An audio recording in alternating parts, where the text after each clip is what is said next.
Alright, so welcome back, guys, or welcome to your first time here. I'm Vision here with Blind Entertainment, bringing you guys another video.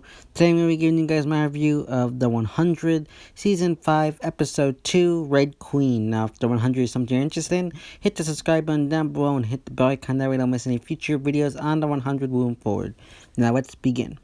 So, we start this episode off 46 days after Prime Fire with Octavia and the bunker group, and we see Octavia trying to lead the bunker, and she's having trouble leading, and she's getting advice from Kane, Jaha, and Indra, and a little bit from Gaia. And I really like how they got this issue of her being the leader of this group of in the bunker. It's very interesting, and I'm very interested to see where they take this, because as much as they tried to build up the origin story of how Octavia became leader, it just wasn't as compelling to me as last week's story. And it just feels like they just kind of, like they said in the episode, feels like they kind of dressed Octavia up and she's just playing the part.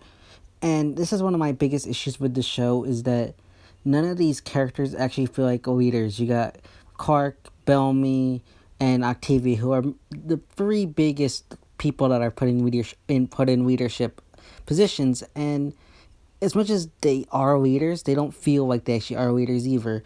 And I'm gonna chop that up to bad acting, in my opinion. I think the actors who portray these three characters are pretty bad, in my opinion, and it just doesn't do much for me. And I like what they're trying to do. It just feel like it fell flat for me. And the Octavia origin story, it just didn't do much for me.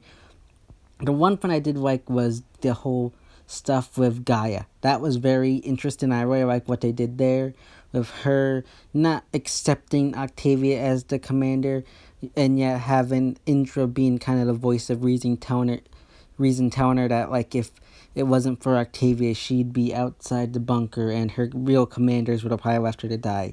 So I really like that, and how at the end of the episode you got her finally accepting it, and like how like they keep giving her the symbol of the commander to wear, and she's saying it's not going to help her, and then at the end she decides to wear the blood of her enemies as like her own armor. I did like that kind of story, but still I just feel like the idea of Octavia just kind of, I don't know, it's just falling flat, and it just doesn't feel like organic and realistic that Octavia would be able to win over as the commander this quickly and easily. And it just doesn't, I don't know, it's just, I'm 50-50, because in one strength I feel like it's a decent story, but at the same time I think it fell really hard and flat, and it didn't do much for me, in my opinion. Then we got the delegate meeting, and I really liked that. I really kind of like the silliness of like them stealing blankets and one of them gets the perpetrator gets stoned. I really did like that. It's kind of funny, and I did kind of like those banters back and forth. And then you got them hearing Clark up top, and you got Kane and Abby going up to try to open the door, and that's when they find out that they're trapped in there. And I really like that. And the only thing I think is a con for that part of the story is that the timeline doesn't add up, because that was 46 days after, but Clark came out 42 days after, so I don't think the timelines match up too well. You could say that's nitpicking, but I think that's just me saying that the consistency of it just doesn't match up, and I just kind of, that's my big con right there, is that the timelines didn't match up for when Clark left her area and when they started the story here. That's probably my biggest con.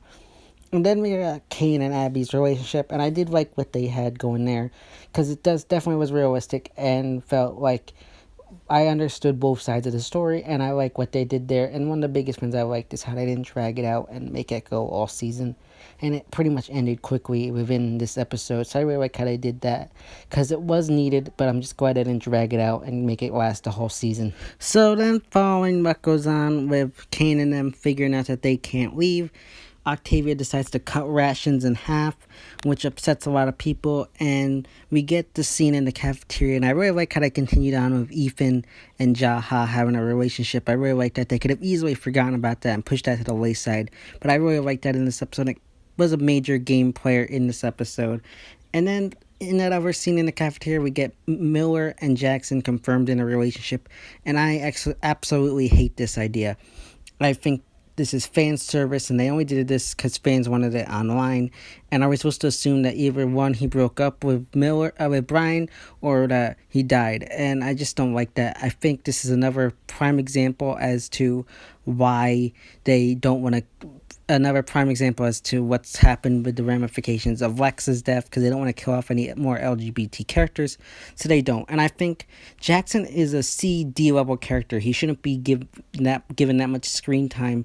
Yeah, they bumped him up. Not every character in a show is supposed to be like a B level character like Miller is. He's supposed to be a supporting character, and I hate when they do stuff like this where they make like a B, like a D or C level character, a B or A level character, and that's what they're doing with Jackson, I feel like, and it really annoys me.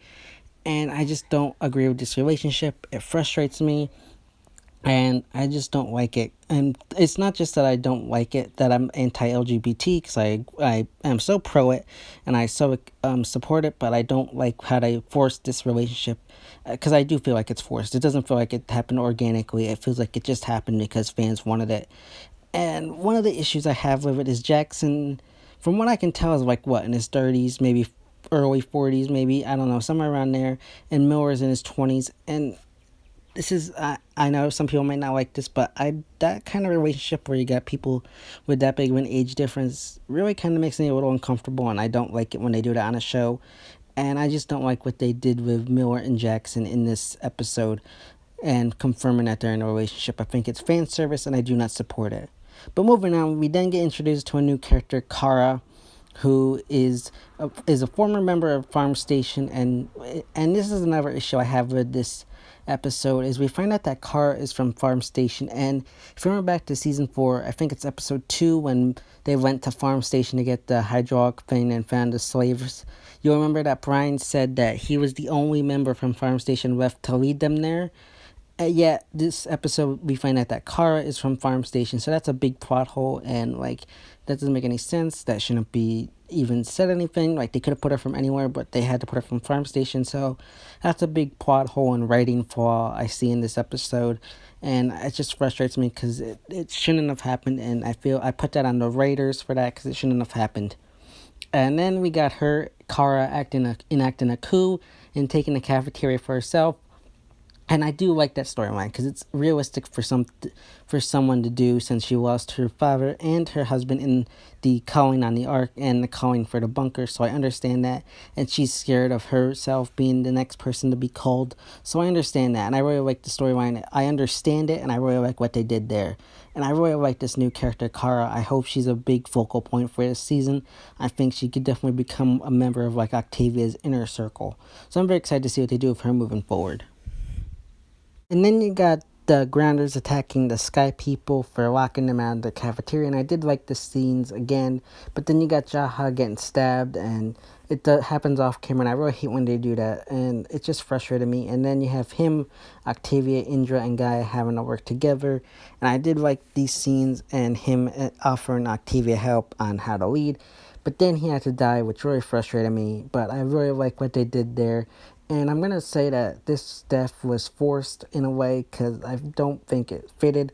I think they could have saved it to the end of the season, and it just felt out of place and forced. And I know this is an unpopular thing to hear, but I was a big fan of Jaha.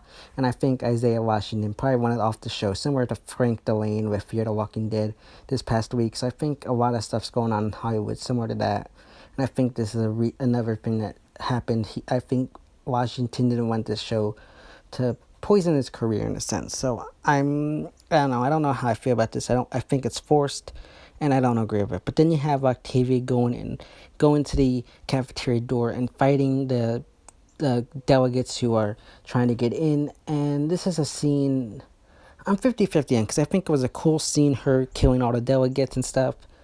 But I think it was forced. When I think the scenes where she keeps saying you're with us or against or you're an enemy, after a few times of hearing it, I think it got old and too repetitive, and it just felt forced, and it didn't feel realistic and organic. It really felt annoying.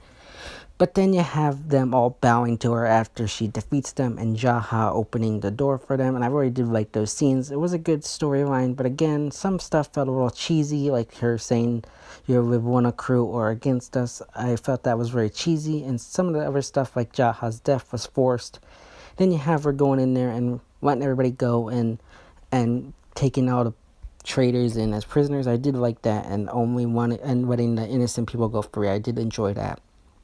Then we end the episode with Octavia finally deciding on a justice system where anybody found guilty will fight in a gladiator type duel to the death, and the victor gets to live.